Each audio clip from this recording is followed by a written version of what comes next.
If you've been here before, you know what I'm going to say.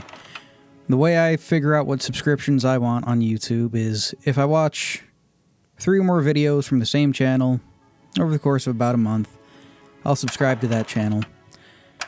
So if this is your first or second time here, hope you enjoy the video. If this is your third time here, well, go ahead, hit that subscribe button and keep up to date with what videos I put out. So with that out of the way, we can get into the video here. We're going to see today if you can beat Fallout 4 with one hand. I did this with Fallout New Vegas a couple of weeks ago. And I was just kind of going into it blind, randomly binding keys and stuff. I actually took some time and effort to set up my key binds and stuff for my mouse. And use the software with my mouse to make sure everything would flow and feel good. It does take me a little while to get used to it. But if you've watched me play through Fallout 4 before, more of the same. Head to Fort Hagen, hit up that one church there that has the NCR armor in it. I don't know if that's a mod or some update or something. I don't know anymore. It all just kind of blends together. Blondes together. After a while. Anyway, we hit up Fort Hagen. Pick up a couple of guns along the way from a bunch of dead guys in one of the buildings here. Find 3 clanker monkeys outside of a trailer park because I didn't know that was even a thing. Start heading toward Park Street Station from Fort Hagen. So you run into some things here. Still trying to get used to how movement works and how shooting and movement works. At this point in time, I have W, A, and D bound. I don't have S bound. I have an auto walk bound to where you think S would be, logically. Don't really need to back up much, even in a normal game. Mostly just like circle strafing stuff. Take out some raider scum here. The auto walk does make it a lot easier to heal and walk, which will come in handy later on. Just going to speed this up because I kind of got sidetracked here. When, again, one of those things about the Fallout games is pretty much every fight you walk into, unless it's like a boss fight or something, you can just walk away from if you feel the need to. This is one of the fights that I just decided to sit and just keep doing. Everyone knows the feeling, right? If you remember back when Oblivion came out, I was one of the people that just kind of wandered and ran into that Minotaur by that sanctuary thing and spent way too long trying to kill the thing. And that's some old school shit. Anyway, this helped me better understand the control layout that I went with. Again, WASD is set up pretty much how you would think, except no S on it. Where the S would be as an auto walk key. The top left button, which would be Q, normally is bound to... I don't even know what I have that bound to. I never used it. The one next to that was my jump key. Because not having a jump key in New Vegas literally led me to falling into my own grave and not being able to get out. I figured to avoid that, especially since there's more debris in this game. We hit up Park Street Station, and this is fun in a interesting sense. We also have VATS bound to a key. Numpad 4, which is the button I always use for healing in the Fallout games, bound to a key. We have autosave bound to a key. We have E bound to a key, so we can pick stuff up. Take out some of the trigger men out here. Still trying to get a feel for it. I have almost no healing supplies at this point in the run. I haven't hit up any settlement or anything like that. Just moving through the story, using what I can and what I pick up. That's how I usually like to play the Fallout games. One of the other things is I've noticed that the sound is kind of crackly. The game audio itself. It's weird with the new stuff I'm using. I say stuff I'm using, the new software and way I'm exporting videos and stuff. It's just weird. It's just going to take some getting used to on my part, figure it all out. It's kind of how it goes. I try not to fuck with stuff unless I fully understand it. That way you don't have problems crop up later on. Take out more of the trigger men. I found this automatic 10mm pistol. I think this was the one I picked up from the NCR soldier. I think. Anyway, almost die a few times here, eating literally everything I can. One of the other things is my grenade key, which is also the bash key, is directly under my healing key. And the way the keys are on this mouse that I have, they're kind of set up so that you can roll your finger forward and back to hit either key. And when you panic and try to hit one thing, you'll oftentimes hit the other. And it seems like bash overrides heal, so when you go to heal, if you hit bash, you'll do the bash instead. It's weird. We meet Nick. We go to Diamond City. Story beats are all fairly easy. You know how it is. Kill the rest of the trigger men here. Again, not doing anything substantially out of pocket or anything like that. The entirety of this is just seeing if I could beat the game with just one hand. And again, it brings up the same thing I said in my Fallout New Vegas one. I don't know why this isn't really a selling point for some gaming mice. Right? Like there was, I think it was when like the Xbox One S came out, where they were toting the accessibility options they had, where you could pretty much have giant buttons and stuff and attach them to the arms on your chairs to be able to hit those for people with disabilities and whatnot. You figure they'd be doing something like this too. But this is pretty much a one-handed controller that works for Microsoft stuff.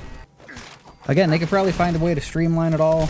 Pretty sure my mouse has more buttons on it than the average Xbox controller at this point, so pretty sure they can figure it out. Get taken out by the synths here once. Toss in a pulse grenade. I try not to use too many grenades and stuff in runs. Who knows? Maybe at some point I'll do a grenades-only run or something. Take out the last of the synths here. Head on through, grab the Nuka-Cola Quantum and the key for the armory. Pick up the Fat Man and Mini Nuke. Say hi to Kellogg. Say bye to Kellogg. I also have... Yeah, no, the one key I forgot to explain, which is directly where Q would be in a normal setup, is the tab key. So I can open the inventory without too much of a problem. I did also play around with the idea of binding the favorites key, but the favorites key doesn't really do anything. Like, I tried hitting that and then hitting, like, left and right, and it didn't do anything. Whatever. We gotta head to the glowing sea at this point, so we need some power armor. Do the old faithful, jump onto the helicopter here. Pick up the power armor. Pick up the minigun. Old standard. Great and easy way to get the power armor without needing to talk to Preston Garvey. Also, if you want to actually go into the Museum of Freedom, the one broken walkway, you can just sprint and jump across. So you don't even need to talk to Preston and those guys. So you can get it from inside if you want. Head to the glowing sea. Deal with some rad scorpions.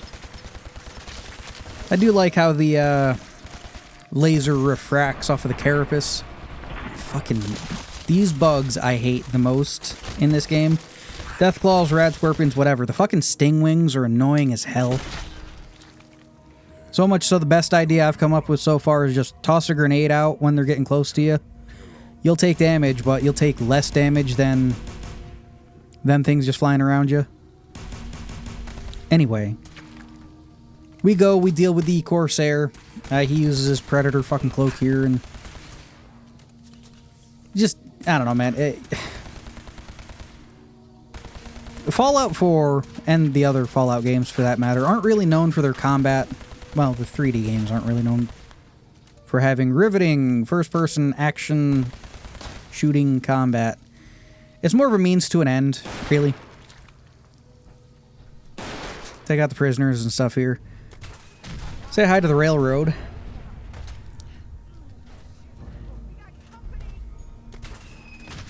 Shoot another mini nuke. Thought that one was going to kill Deacon. Completely missed him because I went into the cubby behind him. Again, if they ever made a game with actual deformation of everything, kind of like Red Faction Guerrilla, except modern and good. Well, Red Faction Guerrilla was good for its time. A mini nuke would just any explosives really would be insane to use. Imagine something like that there, you're deep underground in the catacombs almost. You shoot off a mini nuke, and next thing you know, half the city's just crumbling down. It'd be crazy. Go to seek the help of the Brotherhood here. Tell them I'll sign up. And then dance breaks. There's no enemies around. All the enemies are dead. Try to talk to him, he says the same thing. I fast travel a bunch, wait some, eventually decide, fuck it, can't wait any longer, just gonna do the Minuteman's quest. Head on into the Museum of Freedom, put this revolver to use. Eventually I'm gonna do a run of like maybe Vash the Stampede or something in this game. Need to find a good coat mod that would work for him. Maybe a mod that, I don't know, does fatigue damage or something, because he doesn't kill people. It's a something to think of later. Anyway, I love this gun. It's the Satan revolver or some shit. I don't know. Do the whole quest here. Take out the raiders. Head further down. Shoot the Deathclaw.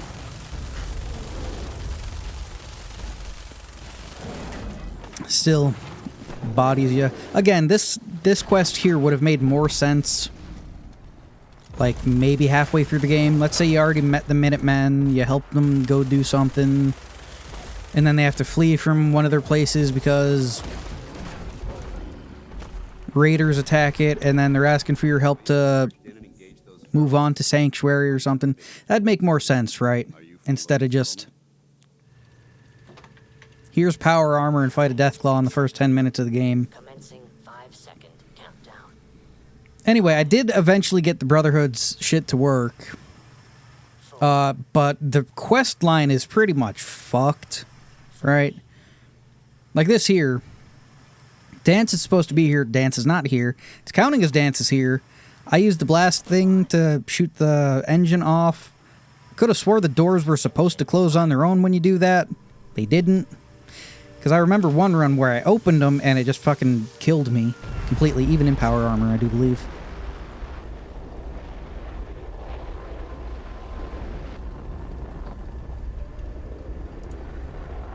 Anyway, between pretty much what you just saw and earlier, you see I'm eating a bowl of stew there. Beef and venison stew. Started it around lunchtime on the weekend. What you're seeing now is dinner time. You make a good stew like that, it'll last you all day, is what I'm saying. Good, thick, hearty stew. Anyway, we joined the Brotherhood, fly off to the Pridwin in their VTOL vertical takeoff and landing craft helicopter thing. I like having no wind-up on the minigun and no wind-up on the Gatling laser, because they don't actually have any wind-up. Like, you can spool them up, from what I've been told, but it's mostly just to help cool the barrels down, if memory serves me right, because they're air-cooled. They're not water-jacketed cool like old machine guns used to be. Heading to Fort Strong, take out the super mutants here. Just use a bunch of automatic weapons and shit I picked up. Then it's off to the Institute. Talk to Sean, meet the heads of the divisions and stuff. Do the Institute quest line, because I'm just going to side with the Institute. Because it's easy enough. I think their quest line is one of the, like, shortest, maybe? I don't know. I don't like the Minutemen quest line. And the Brotherhood's just kind of not the way it used to be in my book in this game. Which is weird, because they're like the poster boys for the Fallout games at this point. I figure it'd be funny to call in a vertibird, see if they actually do provide air support. Because there's already some Brotherhood here. They start shooting stuff. A mini nuke goes whizzing by, missing the vertibird. Would have been cool if it actually hit it. Reset the toaster to send him home. Kill the other 2 raiders. Easy enough. After that, it's go collect more toasters. Reset them, send them home. Neat thing is, if you're partnered with the... Well, if you're still friends with the Brotherhood at that point, for the Bunker Hill quest, they don't attack you. So it's only you and the Institute and the Brotherhood dealing with the railroad. So, whatever. Unmass fusion. Take out the Brotherhood. Every which way you can. Put an automatic laser pistol to use quite a bit in this run here. Picked it up in the Fort Hagen. I was going to say Fort Strong. Fort Hagen Armory. Bit off a little more than I could chew right there. I keep forgetting that they can, like, one-hit kill you with their face lasers. So the next time round I go in there, toss some mines outside of their little cubbyhole chamber things. Also, if the United States government in this timeline could create assaultrons and shit like that, which were made by House. They're like the military version of his Securitrons, I guess. Then why didn't they make a lot of them? Like, an ungodly amount of them, right?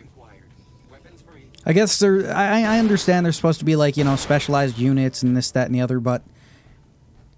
if you could make an item, which seems relatively simple for them to make in this universe, that would make it so you didn't need to throw more men into the meat grinder, why wouldn't you? Right? Anyway, off topic again. Back to Diamond City, play the color matching game. Not even color matching, just make the lights come on. Plug the battery in for the Institute. Make sure the shielding's closed. Don't want anyone else getting cancer here.